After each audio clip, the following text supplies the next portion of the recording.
አዲስ ወደ አረብ ሀገር የሄዳችሁ ማዳም ቤት ማድረግ ያሉባችሁ ነገሮችና ማድረግ የሌሉባችሁ ነገሮች እነግራችኋለሁ። ቪዲዮውን እስከ መጨረሻው ድረስ መከታተላችሁን እንዳትረሱ። አሰላሙ አለይኩም ወራህመቱላህ ወበረካቱ። እንዲሁም ክርስቲያን ወገኖቼ ሰላም ብያለሁኝ። ዛሬ ይዤላችሁ የመጣሁት ማዳም ቤት በፍጹም ማድረግ የሌሉባችሁ ነገሮች ነው ማለት ነው። በተለይ አዳዲሶች ሌሎቻችሁ እነዚህ ነገሮች እናውቃቸዋለን፣ ስንት ዓመት እዛ ኖርን፣ ይህንን ለኔ አትነግሪኝም የምትሉ ካላችሁ እባካችሁ ቪዲዮ እስከ መጨረሻው መከታተል አይጠበቅባችሁም። ቪዲዮውን ግን ላይክ አድርጉት ማለት ነው። እናንተ ላይክ ስታደርጉት አዳዲስ ወደ አረብ ሀገር ለሄዱ ቪዲዮ ይደርሳል ማለት ነው። እንዲሁም ደግሞ ሰብስክራይብ ያላረጋችሁ ካላችሁ ሰብስክራይብ አድርጉ። የመጀመሪያው ለማዳም ልጆች በተለይ የደረሰች ሴት ልጆች ካሉ በፍጹም ፊት እንዳትሰጧቸው። መጀመሪያ ሰሞን ፊት ከሰጣችኋቸው ብዙ እልህ አስጨራሽ ነገሮች በእናንተ ላይ ሊያደርጉባችሁ ስለሚችሉ በቻላችሁት አቅም ኮስተር ለማለት ሞክሩ። ነገር ግን በጣም ከቀረባችኋቸው ፊት የምትሰጧቸው ከሆነ በጣም ነው የሚያስቸግሯችሁ። ሌሊት ሁሉ አንዳንዴ ሊቀሰቅሷችሁ ይችላል። ብዙ ነገር ይሰራሉ። ይህን ስሪልኝ ይላሉ። ይህን ስሪ ብቻ ሳይሆን እነሱ ለመስራት የሚፈልጉት ብዙ ነገር አለና እንደዚህ አርግልኝ፣ እንዲህ አርግልኝ፣ እንዲህ አርግልኝ። ለትንሽ ለትልቁ ስራ ይዛችሁ ለራሱ ስራ ይዛለች ብለው አያስቡላችሁም እና በፍጹም ፊት እንዳትሰጧችሁ ነውና። ሁለተኛው በተለይ አዳዲሶች በጣም ማወቅ ያለባችሁ ነገር ራሳችሁን በንጽህና በኩል መጠበቅ አለባችሁ ማለት ነው። እኛ ሀገርና እዛ በጣም ብዙ የተለያዩ ነገሮች አሉ። የኛ ሀገር አየሩ በጣም አሪፍ ነው። ሻወር በ3 ቀንም በሳምንትም ብትወስዱ ምንም ሰውነታችሁም ላይሸትም ይችላል፣ ኖርማል ነው። እዛ ሀገር ግን እናንተ ስራ ስለምትሰሩ በየቀኑ ሙቀትም ስለሆነ በየቀኑ ሻወር መውሰድ አለባችሁ። ጥርሳችሁን ጧትና ማታ መቦረሽ አለባችሁ። ንጽህና ላይ ራሳችሁን መጠበቅ አለባችሁ ማለት ነው። ልብሳችሁም አንዴ ከለበሳችሁ ደግማችሁ ሳታጥቡ ዩኒፎርማችሁን መልበስ የለባችሁም። በእርግጠኝነት እነሱም ቅያሬ ልብስ ይገዙላችኋል ብዬ ተስፋ አደርጋለሁ። አንድ አይደለም። አሁን እናንተ ንጽህናችሁን ስለማትጠብቁ ላይሆን ይችላል እዚህ ሀገር ኢትዮጵያ ያላችሁና እዛ በጣም ብዙ ነገሮች ይለያይ። ራሳችሁን ብቻ ንጹህ ማድረግ አለባችሁ ማለት ነው። ሌላኛውና ሶስተኛው ምግብ ብዙውን ጊዜ እነሱ እናንተ ብሉ አትብሉ ትዝ ላይላቸው ስለሚችል በቻላችሁት አቅም እናንተ ከራባችሁ ጠይቃችሁ ሁሉ ለመብላት ሞክሩ ማለት ነው። ቁርስ በልተሻል፣ ምሳ በልተሻል፣ እራት በልተሻል ብላ ላትጠይቃችሁ ትችላለች። አብዛኛዎቹ በተለይ አዲስ ከሆናችሁ ሊጠይቋችሁ ይችላሉ ማለት ነው። ነገር ግን የማይጠይቁ ሊኖሩ ስለሚችሉ ራባችሁ ራበኝ ምግብ ስጪ ቋንቋ እንኳን ባትችሉ በጥቆማ እንደ ራባችሁ ተናግራችሁ መመገብ አለባችሁ። ራሳችሁን መጉዳት የለባችሁም ማለት ነው። እነሱ በቃ እስከነጭራሹ ሊረሷችሁ ይችላሉ። እኛ በተፈጥሯችን ሀበሾች የሆነ የምንደረደር ይሉታ የሚይዘን ምናምን አይነት ሰዎች ነን። ምናልባትም የሌላ ሀገር ዜጋ ብትሆን የምትችለውን ገብታ እንቁላልም ጠብሳ ቢሆን ልትበላ ትችላለች። እኛ እንደዛ እናደርግምና ወይ ሰርታ ልትበላ ትችላለች ብላ ስለምታስብ እናንተ ደግሞ አዲስ ስለሆናችሁ መስራትም ላትችሉ ስለምትችሉ ጠይቃችሁ ብሉ። መብላት አያሳፍርም ማለት ነው። ከራባችሁ ራበኝ ማለት በፍጹም አያሳፍርም። ጠይቃችሁ ተመገቡ። ሌላኛውና አራተኛው በጣም ወሳኝ ጉዳይ ነው። እሱም ምንድነው? ደሞዛችሁን በፍጹም ከወር እንዳታሳልፉ። ወር እንደደረሰ ደሞዜን እፈልገዋለሁ ብላችሁ መላክ አለባችሁ። ከአንድ ወር በላይ ከሆነው ብዙ ጣጣ ይዞ ሊመጣ ይችላል። ነገ ዛሬ እያለች 3 ወር 4 ወር 5 ወር እየቆጠረች ለአንቺ ለመስጠት ሊከብዳችሁ ይችላል፣ አብዛኞቹ ማለት ነው።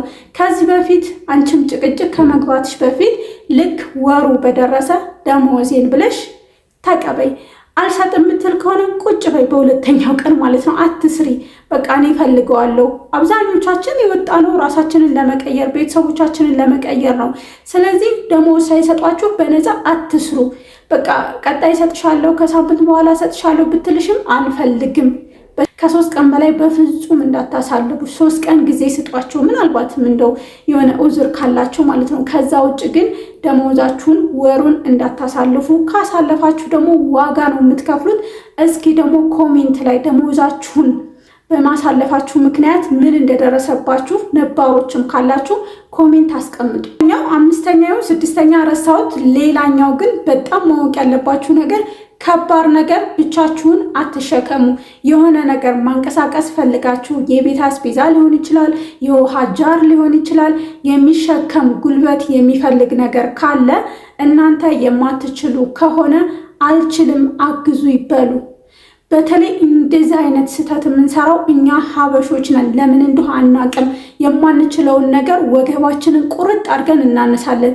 ይህም ተገቢ አይደለም። እኔ አዲስ ነኝ እፈራለሁ ምናምን ነገር ብላችሁ እንዳትሳቀቁ አስለምዷቸው። የማትችሉትን ነገር አልችልም አግዥኝ አግዘኝ በሉት ማለት ነው። አለች ልጆቹ ሊሆን ይችላል። ብቻ ከማንኛውም ሰው ቢሆን እገዛ ጠይቁ። ብቻችሁን ወገባችሁን እንዳትቆርጡ ተጠንቀቁ። አሁን ላይ መስላችሁ ይችላል፣ የሆነ ሰዓት በሽተኛ ነው የምትሆኑት። ያላቅማችሁ ምንም አይነት ነገር አትሸካኛው። ደግሞ በፍጹም እነሱ ፊት ስልክ አታብዙ። ባለፈው በሰራሁት ቪዲዮ ላይ ማዳሞቻችሁን ማስለመድ ያሉባችሁ ነገሮች ብዬ ስልክ አስለምዷቸው፣ አንዴ ቡም አድርጋችሁ አትጠቀሙ ብያችኋለሁ። ነገር ግን ማብዛትም ደግሞ ጥሩ አይደለም። ለምሳሌ ስራችሁን ጨራርሳችሁ ቤታችሁን ሙሉ ስራ ጨርሳችሁ ሻወራችሁን ወስዳችሁ ክፍላችሁ ስትገቡ ስልካችሁን እንደምትጠቀሙ ይወቁ። በዚህ ሰዓት እኮ እሷ ቤተሰቧን የምታወራበት ሰዓት ነው፣ ልጆቿን የምታወራበት ሰዓት ነው ይሏችኋል ማለት ነው። ነገር ግን ስታጸዱም፣ ስትበሉም፣ ስትጠጡም እዛም ስትሄዱ 24 ሰዓት ሙሉ ስልክ የምትይዙ ከሆነ ይህም አደጋ ሊያደርስባችሁ ይችላል ስራችሁ ላይ ማለት ነው፣ እንደ ጅማሬ። ያ ማለት ግን ሙሉ በሙሉ ስልክ አትጠቀሙ ማለት አይደለም። አጠቃቀማችሁን አስተካክሉ ማለት ነው። እዚህ ጋር በጣም እድለኞችም አላችሁና ማዳሞቻችሁ ስልካቸው ከእጃችሁ ላይ እንዳይነጠል የሚፈልጉ አሉ። እንደዛ ከሆናችሁ ደግሞ 24 ሰዓት ሙሉ ስልካችሁን ከእጃችሁ አትለዩ። የማይወዱ ከሆነ ደግሞ በመጠኑና በአግባቡ ተጠቀሙ ስልካችሁን ማለት ነው። ሌላኛውና የመጨረሻው ስራሽን ከጨራረሽ በኋላ እነሱ ፊት በፍጹም እንዳትቀመጪ። ቀጥታ ወደ ክፍልሽ ሂደሽ ተጣጥበሽ ማየት ያለብሽን ነገሬ፣ መስማት ያለብሽን ነገሬ፣ ማረፍ ካለብሽ ረፊ፣ መተኛት ካለብሽ ተኝ እንጂ እነሱ ፊት በፍጹም ቁጭ እንዳትይ። አንዳንድ ማዳሞች አሉ ስራ ስጨርሽ ነይ እዚህ ሲያሉን እዚህ ቁጭ እንበል እንደዚህ እናድርግ። አይ እኔ አልፈልግም ስራ ስጨርስ ክፍሌ ነው ማረፍ የምፈልገው ብላችሁ የራሳችሁ የሆነ ጊዜ ሊኖራችሁ ይገባል ማለት ነው። ስራችሁን ስጨርሱ እነሱ ጋር አትቀመጡ። እነሱ ጋር ብትቀመጡ ስራ ነው የሚያዙ። ራስን ብላችሁ ወይ ሳሎን ሊሆን ይችላል ወይ ኩሽና ቁጭ ብትሉ እናንተን እስካዩአችሁ ድረስ ስራ ማዘዛቸው ስለማይቀር በፍጹም ስራችሁን ጨርሳችሁ እነሱ አጠገብ አትቀመጡ። ወደ ራሳችሁ ክፍል ሄዳችሁ መማር ያለባችሁ ነገር ካለ ተማሩ፣ መተኛ ካለባችሁ ተኙ፣ ማንበብ ካለባችሁ አንብቡ፣ ማየት ካለባችሁ ብቻ የራሳችሁ የሆነ ነገር አድርጉ እንጂ በፍጹም እነሱ አጠገብ እንዳትቀመጡ ማለት ነው። የዛሬው ቪዲዮ እንግዲህ ይህንን ይመስል ነበረ። ቪዲዮን ከወደዳችሁት ላይክ፣ ሼር ማድረጋችሁን እንዳትረሱ። ለመዲቲዩብ አዲስ ከሆናችሁ መዲቲዩብን ሰብስክራይብ ማድረጋችሁ እንዳትረሱ። ሀሳብ አስተያየት ካላችሁ ኮሜንት ላይ አስቀምጡልኝ።